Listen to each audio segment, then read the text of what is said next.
நாம சொல்ற காலேஜ் பாய். ஒரே நிமிஷம், நான் கூப்பிடுறேன். ஏய், என்ன சொன்ன? காலேஜ் பாய்னு கூப்பிட்டேன். காலேஜ் பாயா? ஏன் காலேஜ் பாய்னு கூப்பிட்ட? இல்ல, நீ தாடி ஷேவ் பண்ணதுக்கு அப்புறம் கமெண்ட்ல எல்லாருமே என்ன காலேஜ் பாய்னு கூப்பிடுறாங்களே, அதான் கூப்பிட்டேன். காலேஜ் ஸ்டூடெண்ட் மாதிரி தான் இருக்குல்ல?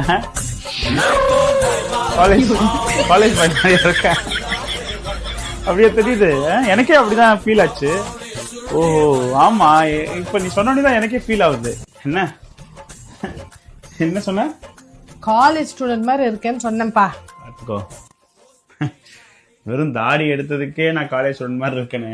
நான் வேணா மீசை எடுத்துட்டுமா? ஐயோ வேணாம்ப்பா. ஓ ஆமா, அதுவும் கரெக்ட் தான். சப்போஸ் நான் மீசை எடுத்துட்டேன்னு வச்சுக்கேன், ஸ்கூல் பையன் மாதிரி இருப்பேன். அப்புறம் நான் திஷா தர ஸ்கூல்ல விட போகும்போது நீங்க 3 பேர் ஒரே ஸ்கூலான்னு கேட்டுருவாங்க. ஆனா மீசை எடுத்துன்னு வச்சுக்கேன், உனக்கு தான் பிரச்சனை. ஏன் சொல்ல?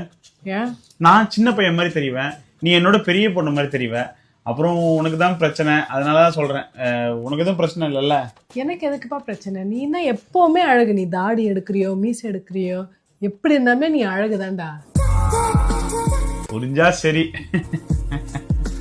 ஐயோ ஐயோ, கருவா, எனக்கு ஆசையை பத்தியா? மனசு நோவ கூடாதுன்னு ஏதாவது எக்ஸ்ட்ரா 2 வார்த்தை பேசினா school student. School student. Download